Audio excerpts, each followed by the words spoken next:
네, 인공지능 8주차 첫 번째 강의를 시작하겠습니다.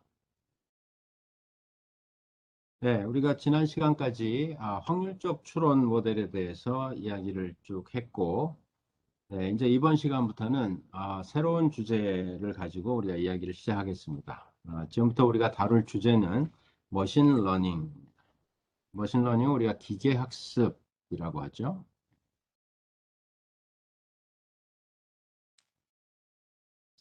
네, 그리고 여기에 관련된 내용은 우리 러셀 책에는 19장, 20장, 21장에 관련된 내용들이 들어가 있습니다.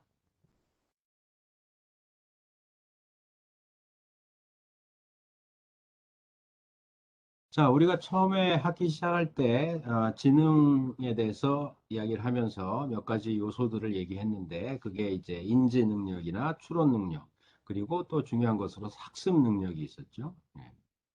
그래서 머신러닝이라는 것은 우리가 이렇게 정의할 수 있는데 뭐냐 하면 어떤 시스템이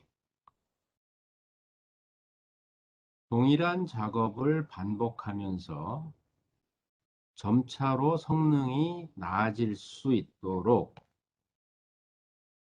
학습을 통해 성능이 개선된다는 거죠. 시스템 안에 무언가가 이제 변화해 나가는 것을 말한다. 이렇게 얘기할 수가 있습니다. 어, 성능이 나아지려면 뭔가 바뀌는 게 있어야 되겠죠. 바뀌는 게 없이 성능이 나아질 수는 없겠습니다.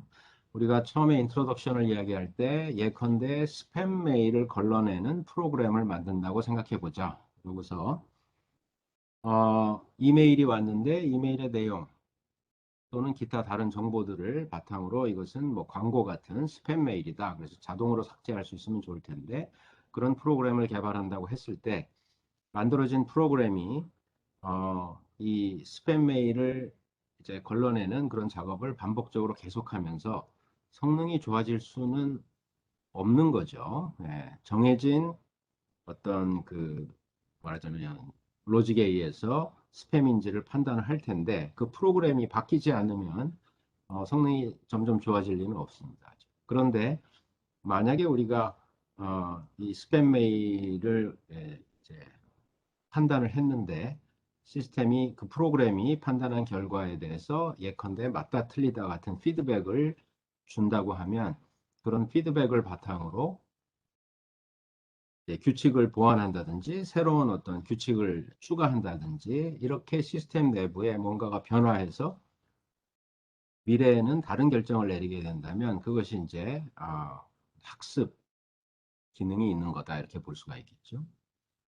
근데 같은 작업을 반복한다는 것이 이제 경우에 따라서는 그 내가 답하려는 문제에 대한 과거의 데이터들이나 혹은 실제 이게 적용되면서 어떤 경험들이 쌓이는 것을 이야기할 수가 있습니다. 자, 일반적으로는 그래서 우리가 이렇게 얘기할 수 있는데 보통 이제 우리가 AI에서 머신러닝을 이야기할 때 크게 세 가지의 서로 다른 타입이 있다고 이야기를 합니다. 네, 우선 첫 번째는 슈퍼바이즈드 러닝. 슈퍼바이즈드 러닝은 우리가 감독 학습이다 이렇게 이야기하기도 하죠. 슈퍼바이저가 이제 감독자인 거죠. 네, 이건 뭐냐 하면 시스템에 학습을 하는 시스템에 주어지는 것이 인풋 데이터와 그 다음에 정답이 같이 주어지는 경우를 얘기합니다. 그러니까 우리가 스팸 메일을 어, 처리하는 어떤 학습을 진행한다 그랬을 때 주어지는 것은 메일 그 자체와 그 다음에 이것이 스팸인지 아닌지에 대한 답이 같이 주어지는 이그젬플들이 이제 있다는 거죠.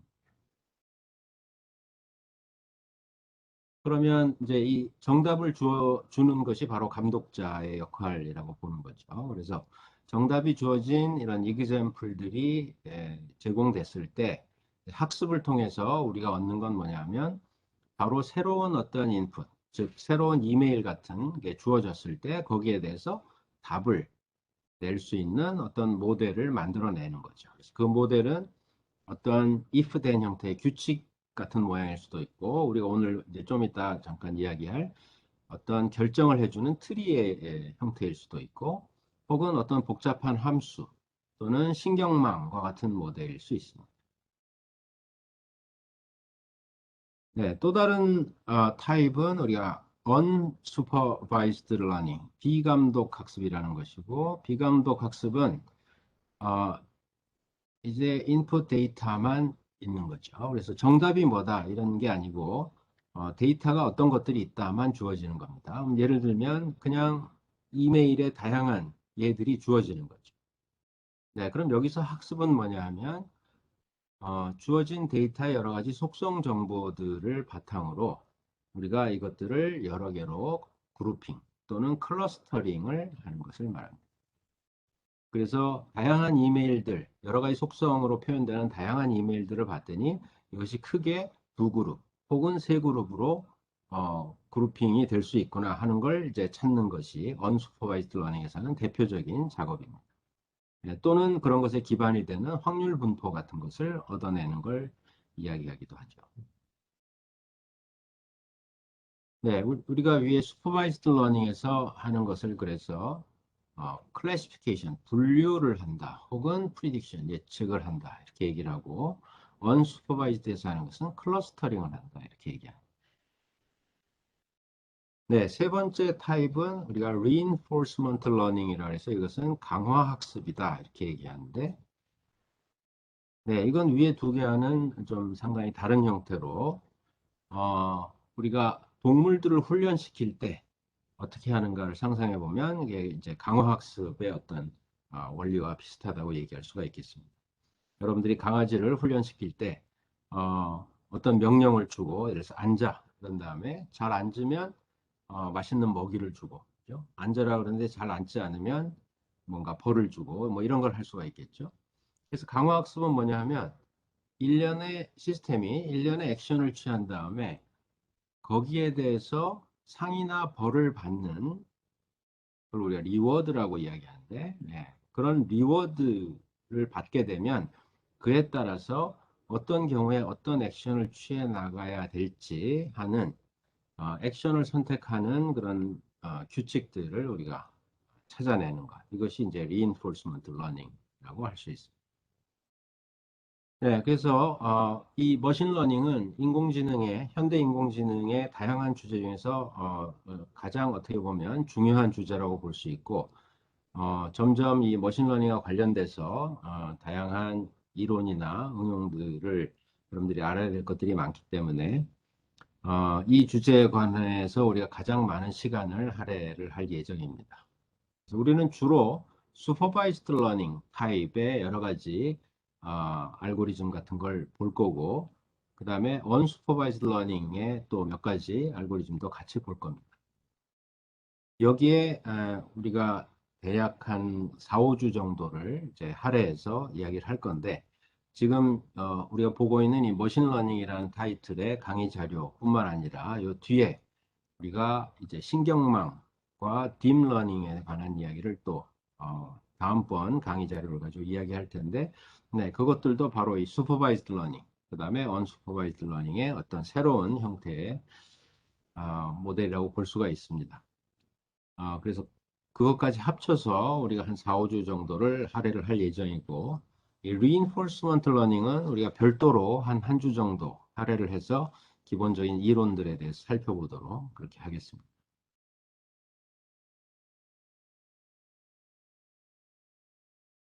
네, 그래서 우선 우리가 supervised learning의 개념부터 한번 살펴볼 텐데, 네, 앞서 말한 것처럼 이제 데이터가 주어지면 그걸 바탕으로 학습을 한다고 했는데, 데이터는 이제 이런 형태로 주어집니다.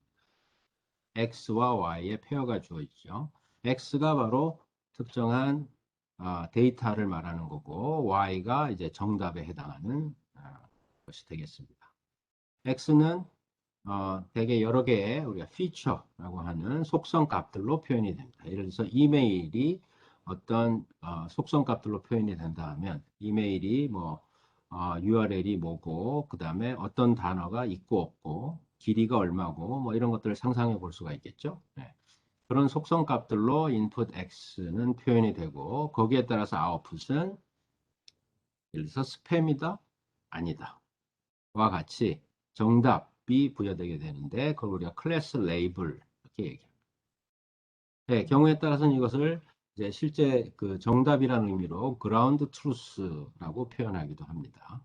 그래서 여러 개의 속성 값으로 표현되는 input x와 그것의 ground truth인 class label이 데이터로 주어지고, 학습을 통해서 우리가 하려고 하는 것은 뭐냐면 이때 x로부터 y를 어떻게 결정하냐 하는 것이죠. 그래서 x로부터 y로 매핑하는 타겟 펑션이 있다고 할 때, 네, 이것을 찾는 것이 이제 학습의 목표다, 이렇게 볼 수가 있겠습니다.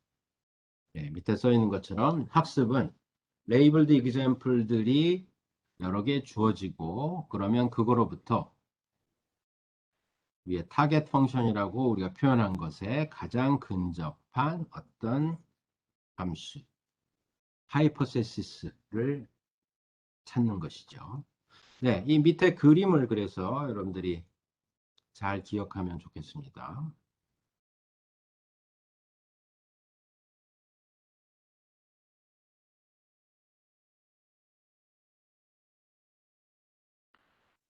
자, 지금 우리가 하고자 하는 태스크는 x가 주어지면 y가 뭔지를 찾는 겁니다. 네, 그것이 위에 타겟 펑션이라는 건데, 자, x로부터 y를 우리가 답하기 위해서, 예, 데이터가 이게 주어진다는 거죠. 정답이 같이 있는 데이터가 주어지면 우리의 학습 알고리즘이라는 것은 데이터를 받아서 이것들로부터 타겟 펑션에 해당하는 가장 근접한 하이퍼시스 h를 찾는 것이다. 그래서 이렇게 그림으로 우리가 표현할 수가 있고, 이때 이 h를 우리가 모델 혹은 클래시파이어라고 이야기합니다. h는 여러 가지 형태로 표현될 수가 있는데, 예를 들면 우리가 로지컬한 추론에서 얘기했던 것처럼 어떤 속성들을 가지고 x의 속성값이 이러면 y는 무엇이다 라는 if then rule 또는 로지컬 센텐스 같이 이 모델이 표현될 수도 있겠죠. 스팸 메일에서 뭐 이런 단어와 이런 단어가 있으면 이것은 스팸이다, 이런 식의 룰을 생각할 수가 있겠죠. 네, 또는 x의 속성값이 이러이러하면 거기에 대해서 스팸일 확률이 얼마 또는 스팸이 아닐 확률이 얼마 같은 어떤 확률들을 우리가 모델로 표현할 수도 있을 테고, 또는 x로부터 y를 값을 얻는 어떤 함수를 우리가 정의해서 그 함수의 파라미터들을 찾음으로써 h를 표현할 수도 있겠습니다. 네, 그래서 우리가 간단한 예를 가지고 한번 이해를 해보겠습니다. 자, 우리가 하려는 문제는 이런 겁니다. x로부터 y를 답을 우리가 이제 알아내려고 하는데, x는 어떤 오브젝트입니다. 어떤 물체에 대해서, y는 그것이 굿 오브젝트인지 아닌지를 답하려고 합니다. 그 앞에 클래시파이어라고 한 것이 굿인지 아닌지로 이 물체를 분류한다, 이렇게 생각할 수 있겠죠. 그래서 클래시파이어라고 하는데, 자, x는 이 example에서, 그러니까 어떤 물체는 세 가지의 속성, 피처로 표현됩니다. 하나는 사이즈, 하나는 컬러, 하나는 쉐입. 사이즈는 큰 것과 작은 것, 컬러는 빨간 것과 파란 것, 쉐입은 동그라미와 네모 모양이 있다고 해보죠.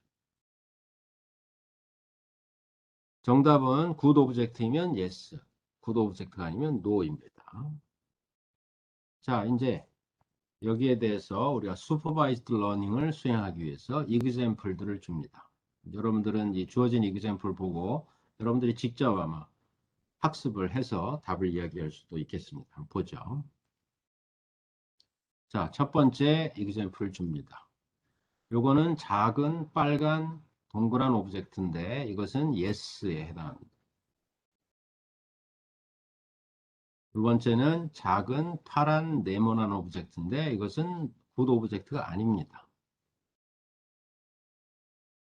세 번째는 큰 파란 동그라미인데 이것은 yes고, 네 번째는 큰 빨간 네모인데 이것은 노입니다. 자, 그러면 어떤 게 굿 오브젝트인가요?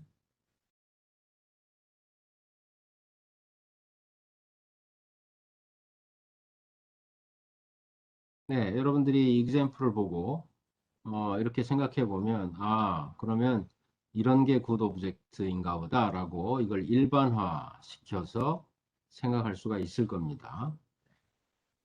학습이 바로 뭐냐면 이것들을 가지고 모델을 찾는 건데 이 모델은 X로부터 Y를 답할 수 있는 모델인 거죠. 네, 이 경우에는 우리가 간단한 룰 형태로 모델을 표현한다고 하면 예를 들어서 네, 이런 게 우리의 모델일 수가 있습니다. 동그란 게 굿 오브젝트구나. 그죠? 만약 우리의 모델이 이거면 주어진 이그젬플에 대해서 다 올바른 답을 낸다는 것은 확인할 수가 있죠. 네, 작은 빨간 동그라미, 쉐입이 볼이니까 답 yes일 테고 나머지 세 개에 대해서도 다 올바른 답을 낸다는 걸 우리가 알 수가 있습니다. 자, 이렇게 학습이 되면 새로운 물체를 주었을 때 여기에 대해서 답할 수 있겠죠. 새로운 물체는 large red ball이라는 게 주어졌단 말이죠. 네, 이것은 앞서 우리가 직접 굿이다 아니다, yes다 no다 이야기한 물체는 아닙니다. 그렇지만 여러분들이 주어진 이그젬플들로 일반화해서 동그란 것이 굿 오브젝트인가 보다 했을 때 학습이 되고 나면 새로운 이 물체에 대해서도 답을 낼 수가 있겠죠. 쉐입이 볼이니까 이것은 yes일 것이다. 네, 이것이 슈퍼바이즈드 러닝이 하는 일입니다.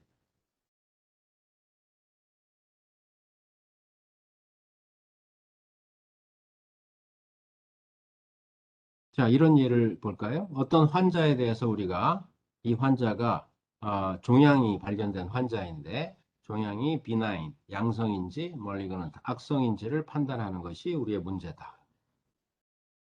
자, 환자에 대한 다양한 정보가 10가지의 속성으로 표현됐다고 합시다.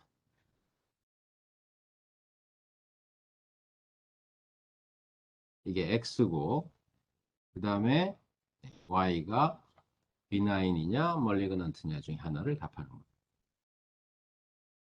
자, 여기 주어진 것들이 이 위스콘신 대학의 브레스트 캔서와 관련된 환자들의 실제 과거 임상 데이터입니다. 10가지의 속성이라는 것은 조직을 떼어내서 검사를 했을 때 네, 여기 뭐 조금 다 가려지긴 했습니다만 클럼프 thickness, 셀 사이즈 유니포머티, 셀 쉐입 등등등 해서 여러 가지 이 조직 검사상의 그 10가지의 어떤 값들을 우리가 1에서부터 10까지의 정수로 다 변환해서 표현한 그런 데이터입니다. 그래서 1번 환자는 클럼프 티크니스가 5 정도 됐고 셀 사이즈 유니포미티가 1이고 등등등인데 그 경우에 양성이었다 하는 것이 있죠. 2번 환자는 또 이러이러한 경우인데 또 양성이었고 여기 보면 악성인 것도 있습니다. 그렇죠? 이런 환자는 악성이었고 네, 이것이 전부 다 이제 example 데이터인 거죠. 그러면 슈퍼바이즈드 러닝을 적용해서 뭔가 이 문제를 해결할 수 있는 모델을 찾는다는 것은 바로 이 X, Y 페어들을 가지고 어떻게든 모델을 만들어서 그 모델이 이제 어떤 모양이 될지는 우리가 이 슈퍼바이즈드 러닝 알고리즘 방법론에 따라 다 다르겠지만 어떤 모델을 찾으면 거기에 따라서 새로운 환자가 이런 10가지 속성 값이 뭐냐가 주어지면 거기에 따라서 양성인지 악성인지를 판단하겠다는 거죠. 네, 우리가 지금까지 사실 이야기해 왔던 것들은 이런 모델을 이제 사람이 만드는 것입니다. 그죠? 뭐냐면 악성 양성을 판단하기 위한 지식들을 우리가 어떤 로지컬 센텐스나 if then 형태의 룰들로 만들어 놓고 그것을 이용해서 어떤 추론 과정이 진행되면 거기에 따라서 답을 낸다, 결론을 낸다 이런 거였죠. 그때 그 지식이라는 것은 사람, 이 문제에 대한 전문가가 만들어 놓는 거였습니다. 그거에 반해서 이제 머신러닝을 하겠다는 것은 바로 그런 지식에 해당하는 X로부터 Y를 매핑하는 모델을 이제, 아, 알고리즘, 컴퓨터가 찾아낼 수 있도록 하는 방법을 우리가 찾겠다는 거죠. 네, 이런 문제도 볼까요? 내가 어떤 이미지를 주면 그것이 이건 비행기구나, 이건 자동차구나 이렇게 시스템이 판단하려고 한다고 해보죠. 네, 자율주행차가 카메라를 달고 시내를 움직이는데 왼쪽에 자동차 있고 오른쪽에 사람이 있고 이런 걸 인식할 수 있어야 되겠죠? 네. 지금 우리의 문제는 X는 그래서 이미지, 그 다음에 Y는 인식 대상 물체 중에 어떤 것이라고 답하는 거라고 해요. 자, 여기 지금 예가 있습니다. 여기 보면, 네, 이것이 X이고, 이미지이죠. 네, 이것이 Y. 첫 번째 행에 보면 에어플레인, 비행기에 해당하는 다양한 이미지들이 있고, 두 번째는 오토모빌, 자동차에 해당하는 다양한 이미지, 세 번째는 벌드, 새에 대한 이미지. 여기에는 그래서 답할 수 있는 것이 이제 yes, no만 있는 게 아니라 10가지의 클래스 중에 하나를 답하는 그런 문제라고 보면 되겠습니다. 자, 이때 X라는 이미지는 우리가 어떻게 됩니까? 디지털 이미지는 픽셀 값들의 집합이죠. 그래서 이런 우리가 이미지를 보면, 네, 이걸 확대해 보면 이것들이 이제 픽셀들이 모여져 있는 건데 각각의 픽셀은 어떤 범위의 이런 값들로 구성이 되어 있습니다. 만약에 이미지가 100 by 100 픽셀의 이런 레졸루션을 갖는 이미지라면 네, 픽셀은 총 100 by 100, 만 개의 픽셀이 있을 거고 그것이 각각 어떤 수치를 갖고 있을 테니까 총 만 개의 숫자들이 즉 속성이 만 개다 이렇게 볼 수 있겠죠. 만 개의 숫자로 표현되는 입력 X에 대해서 나는 Y를 답하는데 Y는 1부터 10까지 중에 하나다. 이렇게 답하려고 하는 거죠. 슈퍼바이스드 러닝을 적용한다는 것은 뭐냐면 네, 이게 지금 이그젬플이 쭉 주어져 있는 것들이죠. 네, 이런 여러 개의 이그젬플들을 가지고 이것들을 X에서 Y를 매핑할 수 있는 어떤 모델을 만들어내는 것. 이것이 이제 슈퍼바이스드 러닝에서 하는 일이다 보면 되겠습니다. 네, 그래서 우리가 어떤 간단한 이그젬플에서부터 이런 복잡한 문제까지 네, 원리는 같은 겁니다. 그러니까 주어진 X에서 Y를 매핑하는 이그젬플들로부터 이 하이퍼시스, 이 모델을 내가 찾는 것. 이것이 슈퍼바이스드 러닝이다. 네, 그래서 우리가 다양한 이제 이 학습 알고리즘들을 살펴볼 텐데 우리가 첫 번째로 보려는 것은 이 모델을 트리 형태로 표현하는 겁니다. 네, 디시전 트리 혹은 결정 트리라고 하는 것은 밑에 그림에 네모 박스 안에 있는 것처럼 트리 여러분들이 뭔지 다 알죠? 네, 루트에서부터 이렇게 쭉 뭔가 그 분기해서 어,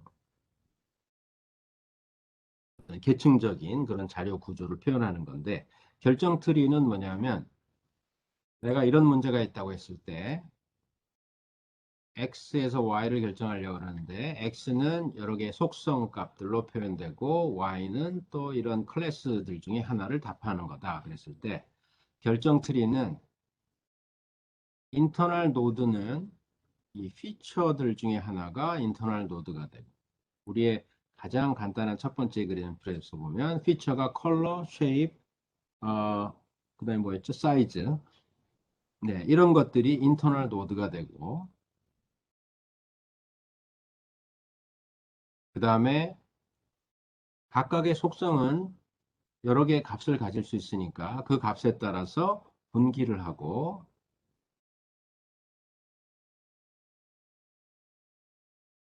네, 마지막 우리가 터미널 노드를 우리가 리프라고 얘기하죠. 네, 나뭇잎. 리프에는 바로 이 클래스들이 마지막에 달려 있는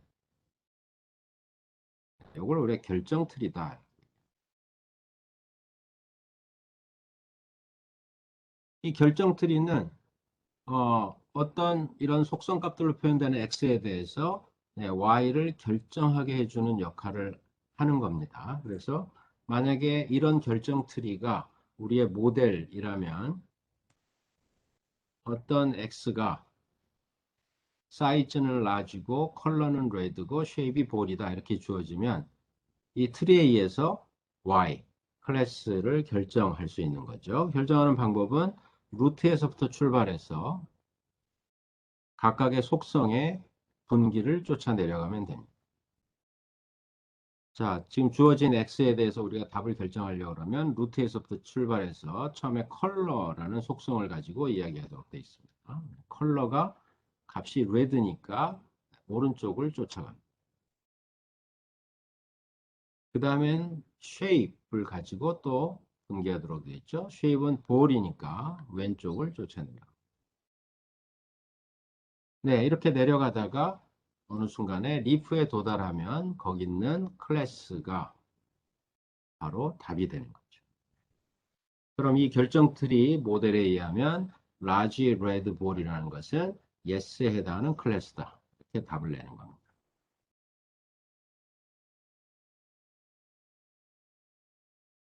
네, 이걸 잘 살펴보면 사실은 이 디시전 트리는 로지컬 룰들의 집합이다 이렇게 볼 수가 있습니다. 네, 이걸 우리가 다르게 표현하자면 뭐쓸 필요까지는 없겠지만 if 컬러가 블루면 then 클래스는 y는 no 뭐 이런 룰로 표현할 수가 있겠죠. 그러면 이 디시전 트리는 이런 룰로 나누어 쓰면 어떻게 되겠습니까? 총 하나의 룰, 두 개의 룰, 세 개의 룰이 트리로 표현된 거다 이렇게 생각할 수가 있겠죠. 예를 들면 컬러가 red이고 쉐입이 볼이면 y는 답은 yes다. 컬러가 red고 쉐입이 cube면 답은 no다. 뭐 이런 룰들의 집합인 것입니다. 자, 그러면 우리가 이제 하고 싶은 건 뭐냐면 내 모델을 이렇게 트리 형태로 그럼 표현하겠다. 그러면 이그젬플들이 주어졌을 때 그 이그젬플들로부터 이 트리를 어떻게 만드느냐 하는 것이 바로 학습 알고리즘이 되겠죠. 자, 우리가 이런 간단한 이그젬플 가지고 디시전 트리 알고리즘을 이야기한 다음에 실제 만드는 과정을 잠시 보도록 그렇게 하겠습니다. 자, 우리의 문제는 은행에 어떤 고객이 옵니다. 고객이 돈을 빌리러 오는데 그 사람의 돈을 빌려줄지 말지를 결정하는 것이 이제 우리가 다루고자 하는 문제다 생각해 보죠. 고객은 어떤 속성으로 표현되는데 네 가지 속성으로 표현된다. 이렇게 가정을 했습니다. 하나는 크레딧이 좋으냐 나쁘냐, 빚이 많으냐 적으냐, 담보가 있냐 없냐, 그 사람의 수입은 어느 레인지냐. 네, 거기에 따라서 Y는 답은 세 가지 클래스 중에 하나로 내가 분류를 하려고 합니다. 리스크가 하이인 것과 중간인 것과 낮은 것. 슈퍼바이즈드 러닝을 하겠다. 여기 example들이 주어졌다. 14개 example이 주어졌습니다. 이걸 가지고 우리가 모델을 만들려고 하고 그 모델은 디시전 트리 형태로 만들겠다. 자, 그럼 예를 들어서 이것이 우리의 모델입니다. 여기 보면 인터널 노드에 크레딧 혹은 콜레터럴 인컴 뭐 이런 것들이 들어가 있죠. 거기에 따라서 분기를 하도록 되어 있고 리프 노드는 세 가지 클래스 중에 하나로 주어져 있습니다. 리스크가 하이, 로우, 머더릿 이렇게 되어 있죠. 자, 이것이 우리의 모델인데 예를 들면 이 모델이 과연 올바른 모델인지는 네, 주어진 이그젬플들 가지고 확인을 해보면 되겠죠. 예를 들면 3번 모델 데이터 같은 거 한번 보죠. 네, 3번 경우에 X로부터 Y를 맞게 답하는지 이 모델이. 자, 3번 보면 우리의 지금 이제 샘플 모델 디시전 트리는 처음에 크레딧 히스토리를 가지고 분기를 하도록 되어 있습니다. 3번 example에 크레딧 히스토리를 보면 unknown이라고 되어 있죠. 그래서 그럼 크레딧 히스토리는 unknown이다. 그 다음에 네, 빚이 얼마냐로 지금 가는데 low라고 되어 있죠. 이런 속성 값은 low이고, 네, 그 다음엔 collateral이 none 이렇게 되어 있습니다. 그럼 이것은 없고, 그 다음에 income이 moderat이라고 되어 있죠. 네, 잘못 말했네요. income이 15에서 35 레인지다 이렇게 되어 있습니다. 그러면 여기가 돼요. 네, 그러면 중간 리스크다 이렇게 이 모델이 이야기하고 있죠. 주어진 이그젬플과 부합하는 올바른 답을 지금 내고 있구나 확인할 수가 있고, 여기 지금 샘플로 지금 보여지고 있는 이 디시전 트리는 앞에 14개 이그젬플들에 대해서 하나씩 따져보면 모두 올바른 답을 결정하는, 올바른 X로부터 올바른 Y를 답하는 그런 모델이라는 걸 확인할 수가 있습니다. 자, 그럼 이거로부터 이걸 만드는 게 우리 학습 알고리즘이 하는 일이겠죠. 자, 이런 14개 이그젬플로부터 이런 디시전 트리를 어떻게 만들면 될까요?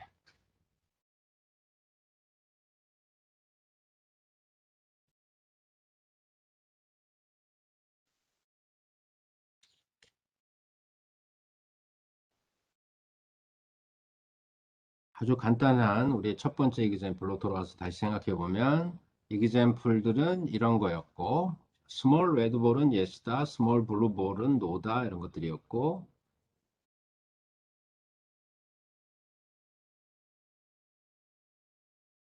이것이 우리의 모델 디시전 트리. 자, 이그젬플로부터 우리가 디시전 트리를 만드는 것은,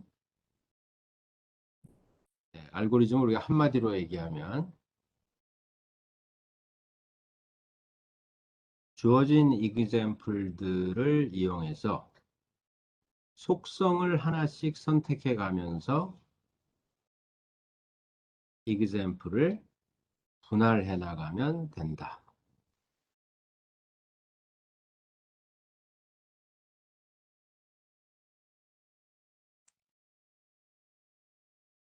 네, 우리가 이 이그젬플에 대해서 이걸 속성을 선택해서 분할을 해 나간다는 게 무슨 말인가를 몇 스텝을 진행한 걸 보고, 네, 그리고 되돌아와서 이 디시전 트리를 학습하는 알고리즘의 이 수도 코드를 보도록 하겠습니다.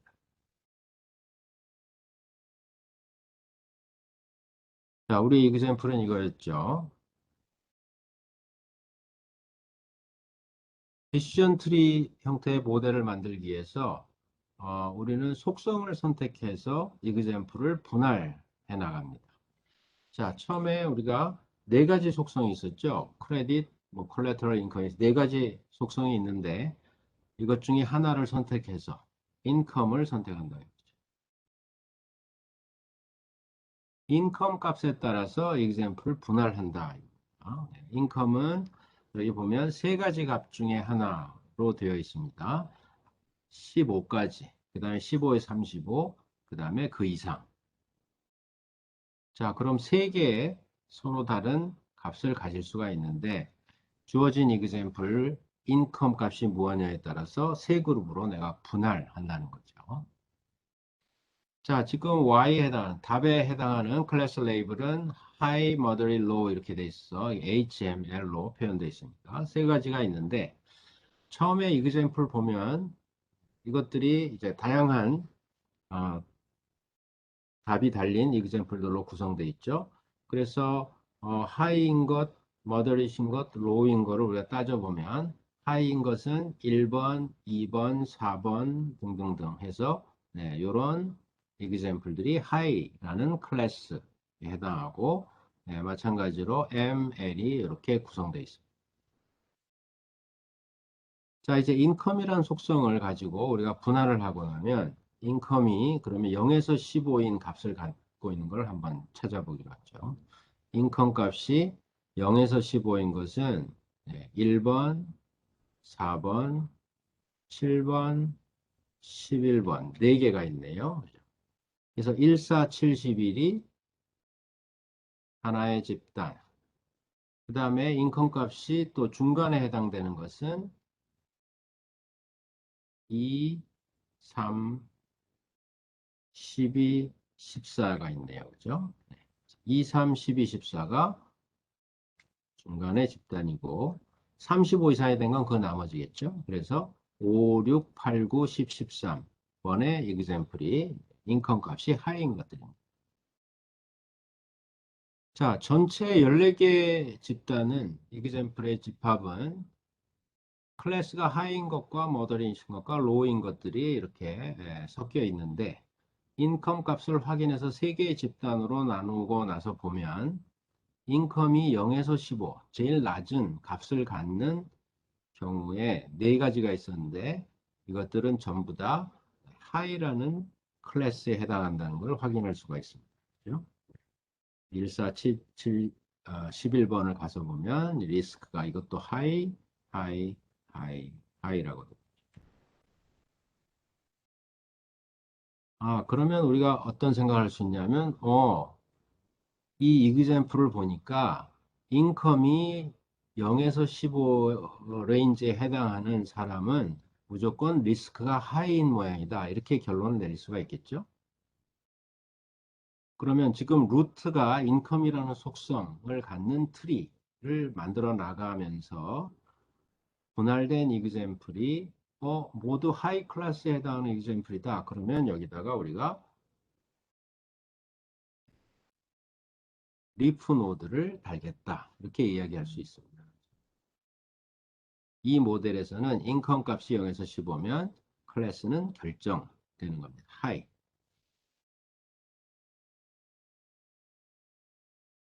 자, 중간에 있는 집단은 어떠냐 하면 중간에 있는 집단은 2, 3, 12, 14번 이그젬플이 중간 집단에 해당되는데 네, 이 경우에는 클래스를 또 가서 봤더니 2, 3, 12, 14는 하이인 게 2개, 또 중간인 게 2개 이렇게 돼 있습니다. 자, 그러면 이건 무슨 말이냐면 인컴 값이 중간인 경우에 아직 하이, 로우, 미디엄 중에 하나를 결정할 수는 없다는 거죠. 그러면 처음에 인컴으로 우리가 분할을 했고 example들을 그 다음에 만약 필요하다면 또 다른 속성을 가지고 우리가 분할을 추가로 하는 겁니다. 그래서 다른 속성은 아직 3가지가 더 있습니다. 그래서 이번에는 예컨대 크레딧이라는 걸 가지고 분할을 하겠다. 분할 대상은 뭐냐면 인컴 값이 중간이었던 것들이죠. 중간이었던 것들 2, 3, 12, 14번에 대해서 크레딧은 good, bad, unknown 3가지가 있습니다. 네, 그러면 크레딧을 다시 good, bad, unknown 3가지 값이 가능한데 거기에 따라서 이 4개의 example을 분할을 하는 거죠. 네, 지금 질문이 속성을 왜 네 맘대로 인컴을 선택하냐, 선택합니까? 그거죠. 네, 아주 좋은 질문입니다. 그래서 지금은 우리가 임의의 속성을 하나 선택해서 분할을 해나가는 알고리즘의 기본 틀을 얘기하고 있고, 이제 다음 시간에 그러면 이 속성의 선택은 어떻게 하는 것이 가장 좋으냐? 거기에 대해서 우리가 정보 이론을 바탕으로 이제 알고리즘 핵심을 이야기하겠습니다. 지금은 디시전 트리를 만드는 기본 그 알고리즘 형태에 대해서 우선 설명을 하고 있습니다. 그 얘기는 이제 다음 시간에 답하겠습니다. 자, 그래서 두 번째는 그러면 이제 답을 결정하기 위해선 다른 속성의 값도 봐야 돼서 내가 이제 가정하기를 크레딧이라는 걸 선택했다고 하는 거죠. 그러면 크레딧은 3가지 값을 가지고 있고 앞서 인컴이 15에 35의 값을 갖는 4개의 example이 있었는데 그걸 추가로 크레딧 값을 보면서 더 분할을 해보는 겁니다. 그럼 크레딧이 unknown인 것이 2번과 3번이고 그 다음에 크레딧이 굿인 게 있고 크레딧이 bad인 게 있고 뭐 이렇네요.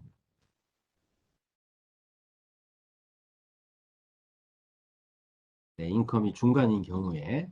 그래서 보면 크레딧이 언노운인 값을 갖는 게 그 중에서 2, 3번에 해당되고 배드는 14번에 해당하고 굿 값을 갖는 건 C번 이그젬플이었습니다. 자, 그러면 이제 여기서 또 우리가 결론을 내릴 수가 있겠죠? 어, 네. 여기 뭡니까? 아, 이 중에서 또 크레딧이 굿이면 답은 나왔구나. 이거는 네, 리스크 보통. 이 중에서 크레딧이 또 배시라면 이건 리스크 하이구나. 자, 크레딧 값이 언노운이면 어떻게 되겠습니까? 네, 또 답이 아직 결정 안 되죠? 그러니까 뭔가를 또 선택해서 또 나눠봐야 되겠죠.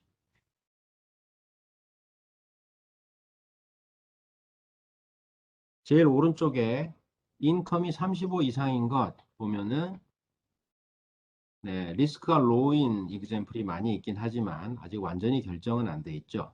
따라서 역시 답을 결정하기 위해서는 추가적으로 뭔가를 또 속성 값을 가지고 이걸 봐야 됩니다. 그래서 다시 이그젬플들 여기 지금 6개의 이그젬플을 다시 특정한 속성 값을 선택해서 내가 분할을 해나가.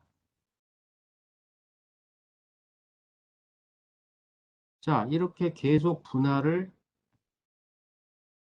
해나가서 네, 마지막에 가서 더 이상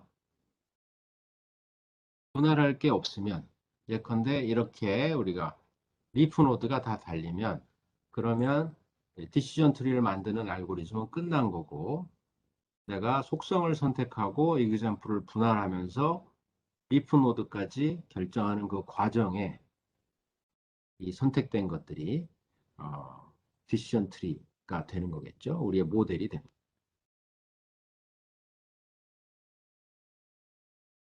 자, 그래서 앞에 우리가 써 있는 이 간단한 수도 코드로 표현된 것은 바로 그 과정을 나타냅니다. 그래서 한번 보죠. 자, 빌드 트리라는 어떤 알고리즘은 함수는 뭐가 주어지냐면 example들이 주어집니다. 자, example들은 참고로 우리 어떻다 그랬습니까? 어떤 속성 값들로 표현되는 x죠. 네. 거기에 대해서 네, y 값이 뭔지가 주어져 있습니다. 자, 이런 example의 집합이 인풋으로 주어지고 빌드 트리는 그럼 뭘 하냐 하면 네, 이 위에 세 개는 지금 재기적으로 함수가 표현되어 있는데 재기적인 함수의 종료 조건을 나타내는 것으로서 제일 마지막에 보겠습니다. 네, 일반적으로는 뭘 하냐면 아래 else 밑에 해당하는 과정을 진행한다는 거죠. 자, 첫 번째 속성 중에 하나를 선택합니다. 그러면 example을 받아서 빌드 트리는 속성을 하나 선택하는데 이것이 루트가 되겠죠. 그리고 그 속성이 가질 수 있는 각각의 값에 대해서 V1, V2 이렇게 쭉 있다 이거죠. 각각의 값에 대해서 그 속성이 해당되는 value, 값을 갖는 example들을 모아서 그거를 value가 V1인 걸 example 집단 E1, value가 V2인 걸 E2 등등등 고 하자. 이것이 example들을 이제 분할하는 거죠. example을 속성값에 따라서 분할하고 나면 빌드 트리를 재기적으로 다시 그 분할된 example을 인풋으로 해서 호출하는 것으로 되어 있습니다. 자, 그래서 이 밑에 빌드 트리가 어쨌든 동작을 해서 트리가 만들어지면 네, 그것을 여기 브랜치를 달아가지고 루트 밑에 V1에 해당하는 브랜치의 서브 트리를 달면 됩니다. 네, 물론 재기적인 호출이니까 E1을 가지고 빌드 트리에 들어가면 다시 또 E1을 어떤 속성인가를 선택한 다음에 그것에 의해서 분할하고 네, 그 과정을 계속 거치게 되겠죠.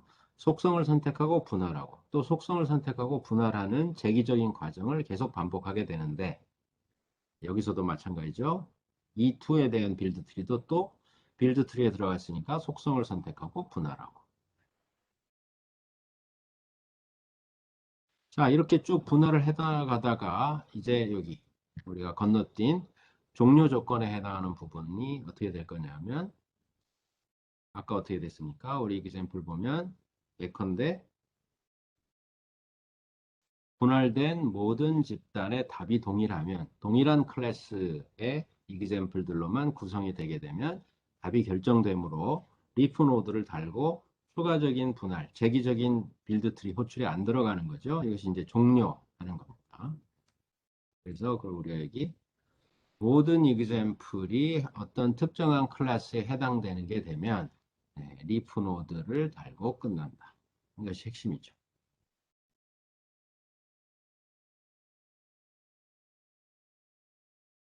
자, 이제 경우에 따라서는 이 밑에 if가 두 개 더 있는데 예외적인 경우가 있을 수가 있습니다.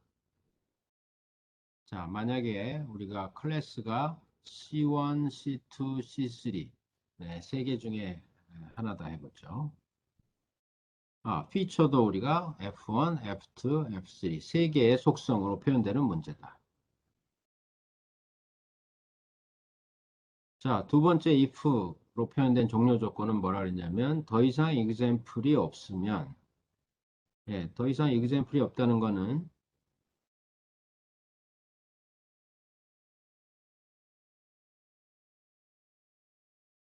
더 이상 example이 없다는 것은 예를 들어서 F1으로 갈르고 F2로 또 갈랐는데 이렇게 한 세 가지 정도 값이 있다고 해보죠. 여기에 어떤 example들이 이렇게 분할이 됐는데 여기에 해당하는 example이 없다. 우리가 쉽게 그냥 F1, F2가 다 불리한 속성이라 고 해보죠. 그래서 이것은 yes, no, yes, no 이렇게 돼 있는데 하나만 쓰죠. yes, no 이렇게 돼 있는데 no에 해당하는 example이 없다. 이러면 우리가 더 이상 분할할 수도 없고 답이 결정이 되지도 않는 거죠. 이럴 때는 F2로 분할하기 전에 집단의 어느 클래스가 다수였는지에 따라서 클래스를 결정할 수 있겠습니다.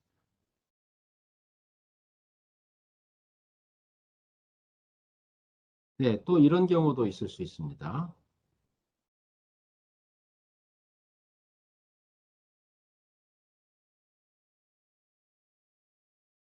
네, 그릴 공간이 좀 마땅하지 않은데 더 이상 피처가 남지 않았다. 이 얘기는 무슨 소리냐면 지금 세 개의 피처가 있다고 했을 때 내가 F1으로 갈르고 F2로 갈르고 F3도 갈랐는데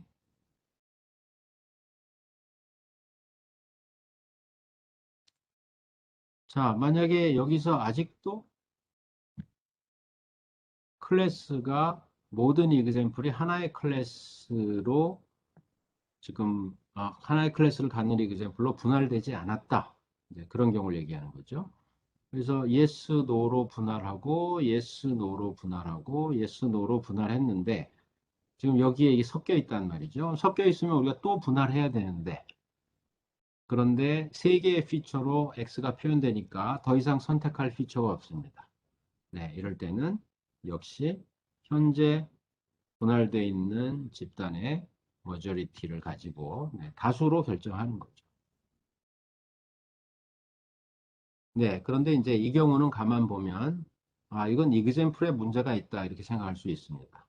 왜냐하면 어차피 세 개의 속성으로 표현되는데 지금 이 집단은 어떤 집단이냐면 F1이 no, F2가 no, F3가 no인 값을 갖는 건데 섞여 있다는 얘기는 똑같은 그러면 X인데 어떤 건 뭐 클래스 1, 어떤 건 클래스 2로 답이 다르다는 얘기죠.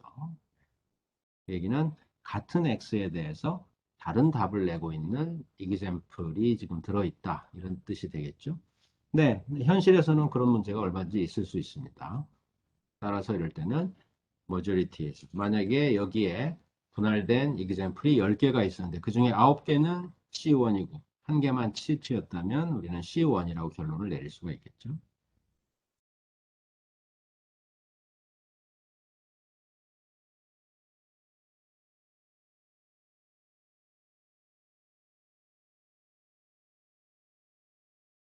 네, supervised learning에서 우리가 example이 주어졌을 때 decision tree를 만드는 알고리즘에 대해서 좀 간략히 우선 기본적인 내용을 소개했는데 혹시 질문 있으면 해주세요.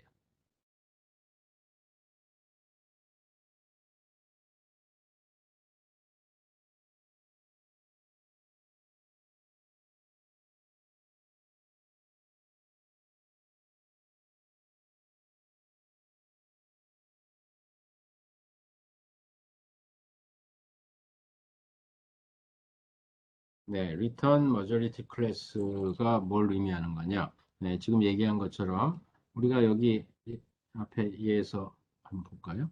네, 이렇게 내가 갈라 나가는데 자, 여기서 만약에 여기 지금 네 개의 속성이 있었죠? 이 문제 같으면은 네, 네, 뭐 F1, F2, F3, F4라고 해봅시다. 자, 우리가 아직 얘기는 안 했지만 어쨌든 무슨 이유에선가 F4에서부터 우리가 시작을 한 겁니다. 그렇죠?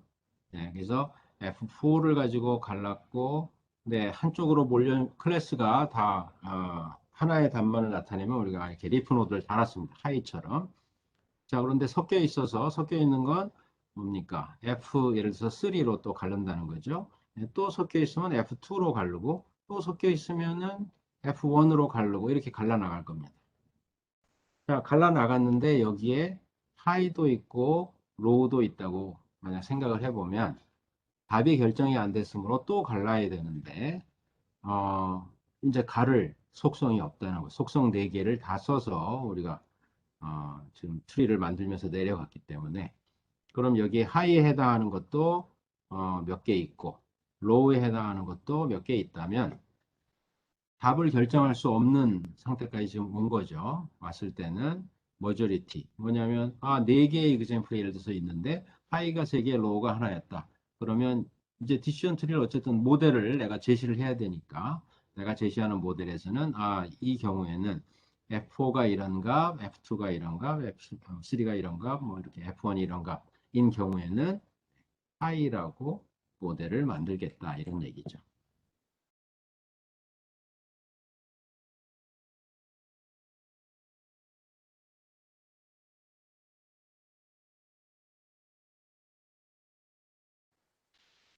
네, 그래서 뭐 기본 알고리즘은 간단합니다. 그죠? 이그젬플들을 속성값을 확인하면서 분할해 나간다.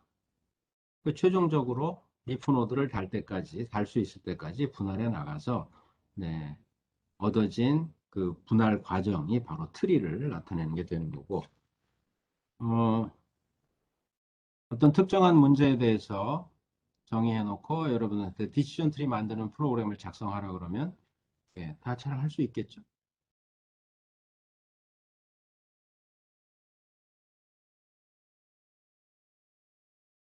자, 아까 질문을 했었습니다. 속성은 뭐, 왜 인컴을 선택했습니까? 네. 자, 이제 속성을 어떻게 선택하냐가 사실은 여기서 가장 핵심적인 요소 중에 하나라고 볼 수가 있습니다. 자, 만약에 이런 예를 한번 들어서 우리가 자, 어떤 x가 지금 두 개의 속성 값으로 표현되는데 이 속성 1, 2가 있고 네, y는 클래스는 불리한 클래시피케이션을 한다. yes 혹은 no의 답을 내는 겁니다. 자, example이 이렇게 네 가지가 주어졌습니다. 속성이 A, B라고 그냥 돼 있네요. A, B. 네. A 값이 0이고 B 값이 0인 example에 대해서 답은 yes라고 주고 A 값이 0이고 B 값이 이런 것은 no라고 주고 이렇게 돼 있습니다. 자, 디시전 트리를 만드는 학습을 수행하자. 그래서 네, example을 이제 분할해 나갑니다. 자, 루트에서 속성 중에 A를 선택합니다. 예, 편의상 이것을 example number 1, 2, 3, 4라고 해보죠. 자, A 값은 0 아니면 1이다. 네, 속성도 지금 불리한 속성이네요. 그래서 0 아니면 1의 값을 갖는다. 그래서 A 값이 0인 것은 봤더니 1번과 2번 이그젬플이죠. A 값이 1인 것은 3번과 4번 이그젬플입니다. 네, A 값이 0인 1번, 2번 이그젬플을 클래스를 봤더니, 그러니까 답 Y 값을 봤더니 yes랑 no랑 섞여 있죠, 지금. yes인 게 하나, no인 게 하나입니다. 그럼 또 분할해야 되겠죠. 답을 아직 결정할 수 없으니까. 두 번째는 B를 가지고 또 분할을 합니다. B 값이 0인 것, 1인 것 분할하니까 B 값이 0인 거는 1번 이그젬플, B 값이 1인 거는 2번 이그젬플. 네, 그러면 이그젬플이 어차피 하나밖에 안 나오면 클래스가 하나밖에 없는 거니까 if node를 달 수가 있겠죠. B 값이 0인 건 yes다. B 값이 1인 건 no다 라고 if node를 달 수가 있을 겁니다. 네, 오른편 분할 3, 4번 이그젬플도 마찬가지 3, 4번에 yes랑 no랑 섞여 있으니까 속성을 또 선택해서 계속 분할을 해야 되겠다. B 값이 뭔지를 또 보자. 3, 4번 이그젬플에 대해서 B 값이 0인 걸 봤더니 yes, 1인 걸 봤더니 no. 여기에 해당하는 게 3번, 여기에 해당하는 게 4번 이그젬플로서 이제 답이 결정되죠. 따라서 yes, no를 이렇게 달면 디시전 트리의 빌딩이 끝나게 됩니다. 자, 이게 우리의 모델입니다. 그런데 우리가 속성을 다른 순서로 선택을 하게 되면 이렇게 되겠죠. 나는 속성값 B부터 선택을 하겠다. 그러면 속성값 B는 루트로 딱 선택을 하고 나면 B가 0 또는 1의 값을 갖는데 B 값이 0인 것은 1번과 3번 이그젬플이 됩니다. B 값이 1인 건 2번과 4번 이그젬플이 되겠죠. 1번과 3번 이그젬플 보니까 클래스는 모두 yes입니다. 따라서 이거는 답이 결정됐구나. yes라는 리프 노드를 달 수가 있겠죠. 자, B 값이 1인 쪽 이그젬플의 집단도 2번, 4번 가서 보니까 B 값이 전부 다 이건 다 no다. 그러면 종료 조건에 해당되죠. no라는 리프 노드를 달고 끝나게 될 겁니다. 자, 그러면 동일한 이그젬플에 대해서 같은 방식의 디시전 트리 학습을 수행했는데 두 가지 서로 다른 결과를 냈죠. 어느 게 맞는 겁니까?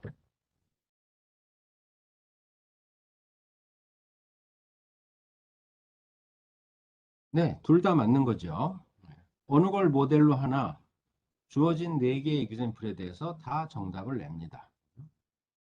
예컨대 우리가 3번 이그젬플에 대해서 A는 1, B는 0인 경우에 A는 1, B는 0, 답은 yes. 당연히 정답을 내겠죠. 그렇게 지금 우리가 가지를 쳐놨으니까. 네. 두 번째 모델을 가지고 하면 B 값이 0인 경우 답은 바로 yes가 나오죠. 이것도 정답이죠. 네, 따라서 왼쪽이나 오른쪽 디시전 트리 모델이 모두 맞는 모델입니다. 그런데 속성의 선택에 따라서 얻어지는 모델은 지금 다를 수 있다는 걸 우리가 알 수 있죠. 네, 둘 다 맞지만 우리는 두 번째 모델을 선호한다. 주어진 이그젬플에 대해서 100% 올바른 답을 낸다면 더 단순한, 더 간단한 모델이 좋은 모델이다. 이렇게 보는 거죠. 네, 지금 사실 이 문제는 두 개의 속성으로 x가 표현됐지만 a란 속성과 b란 속성 중에 a란 속성 값은 별 의미가 없고 yes냐 no냐는 b란 속성에 의해서 결정된다는 겁니다. 따라서 이 문제의 본질을 더 잘 표현하는 것은 오른쪽에 있는 디시전 트리 모델이죠. 이 문제에서 x에 대해 yes인지 no인지를 결정하는 것은 b 값을 보고 결정하는 것이 맞는 모델이다. 이렇게 얘기할 수 있는. 자, 더 작은, 말하자면 더 간단한 그런 모델을 우리가 얻기 위해서는 우선 이렇게 생각할 수 있습니다. 내가 그러면 처음에 여러 가지 속성이 있는데 그 중에 A를 선택할지 B를 선택할지를 어떻게 결정하면 되냐? 네, 우선 간단하게는 주어진 이그젬플을 보고 속성 중에서 더 많은 이그젬플들이 클래시파이 된다 이렇게 표현했는데 이게 뭐냐면 분류가 돼서 답을 낼 수 있는 경우가 더 많으면 그걸 선택한다는 겁니다. 지금 A를 가지고 우리가 분할을 했을 때는 1, 2나 3, 4나 어느 쪽이든 분류가 안 되죠. 즉 답이 결정이 안 됩니다. 그러나 B를 가지고 봤을 때는 네, 양쪽 다 답이 벌써 결정이 돼 버리죠. 네, 그러면 B를 선택하는 게 좋다는 거고 그런데 만약에 A를 가지고 나눴을 때나 B를 가지고 나눴을 때나 둘 다 아직 결정이 안 되는 경우에는 혹시 선택할 수 있는 기준이 있냐? 우리가 이제 다음 시간에 정보 이론을 기반으로 해서 이런 경우에 A 혹은 B를 선택하는 기준에 대해서 이야기를 하도록 하겠습니다.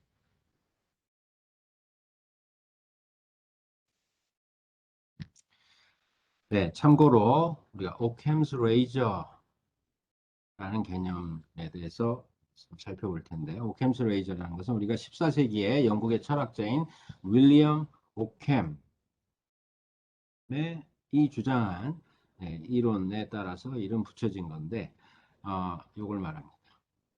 우리가 데이터가 있고 그로부터 어떤 하이퍼세시스를 결정하려고 할 때는 데이터와 컨시스턴트한 데이터에 부합되는 하이퍼세시스 중에 가장 간단한 것을 결론으로 내는 것이 맞다는 이론이죠. 방금 우리가 본 것처럼 디시전 트리, 우리가 앞에 14개의 에그젬플이 있는 예를 봤습니다. 자, 이걸 가지고 우리가 속성을 어느 거로부터 분할을 해나가냐, 그러니까 어느 속성을 루트로 선택하느냐 하는 그 순서에 따라서 이런 왼편과 같은 디시전 트리가 만들어질 수도 있고, 크레딧으로부터 분할했네요. 혹은 오른편과 같은 디시전 트리가 만들어질 수도 있습니다. 인컴으로부터 분할을 했네. 자, 둘 다 컨시스턴트한, 즉 컨시스턴트하다는 건 100% 이그젬플과 부합하는 이그젬플 14개에 대해서 다 주어진 정답을 내는 디시전 트리 모델입니다. 그런데 오켐스 레이저는 뭐냐면 그렇다면 우리는 두 개의 가능한 하이퍼세스 중에 가장 단순한 것을 선호한다. 즉 요것을 우리의 답으로 하겠다는 겁니다. 그리고 우리의 디시전 트리 학습 알고리즘도 바로 가장 단순한 하이퍼세스를 만들기 위한 속성 선택을 어떻게 하면 되는지 그걸 이야기하겠다는 거죠. 자, 우리가 데이터 포인트로부터 어떤 함수를 그 데이터에 부합하는 함수를 찾는다 그럴 때 마찬가지입니다. 자, 여기 보면 x로부터 우리가 y를 예측하기 위한 y를 예측하는 함수를 내가 찾으려고 그러는데 자, 이런 데이터 포인트들이 주어져야 돼. 이게 이그젬플입니다. x 값이 이럴 때는 y 값은 이거더라 하는 예가 지금 여기 한 10개 정도 주어져 있다 이거죠. 네. 자, 이랬을 때 이 데이터 포인트를 모두 만족하는 즉 컨시스턴트한 y는 fx라는 함수는 여러 가지 있을 수가 있겠습니다. 당연히 그죠? 자, 왼쪽 것은 뭡니까? 이거는 예컨대 10차 다항식으로 표현된 xy 관계. 이거는 1차 식으로 표현된 xy 관계. 네, 두 개 다 100% 주어진 데이터 포인트에 정확히 일치하는 함수일 수 있습니다. 네, 우리는 어느 걸 원하느냐 하면 여기서 xy 관계는 1차식으로 모델링하는 것이 더 적합하다는 거죠.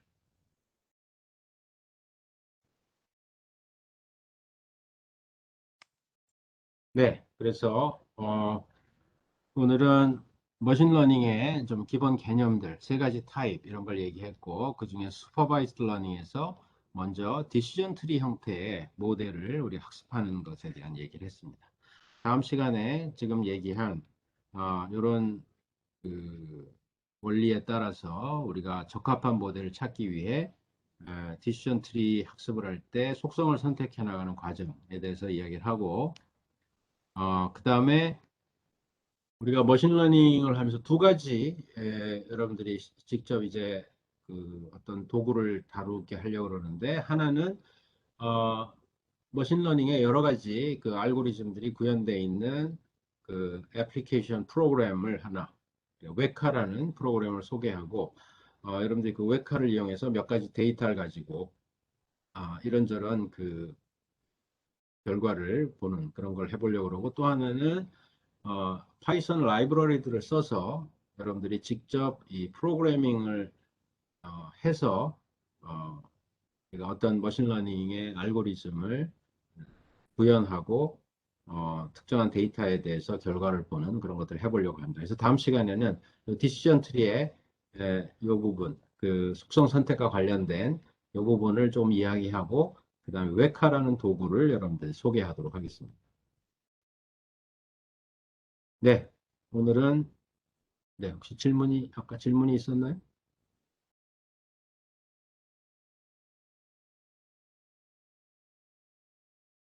네, 그러면 오늘은 여기까지 마치도록 하겠습니다. 네, 이상입니다.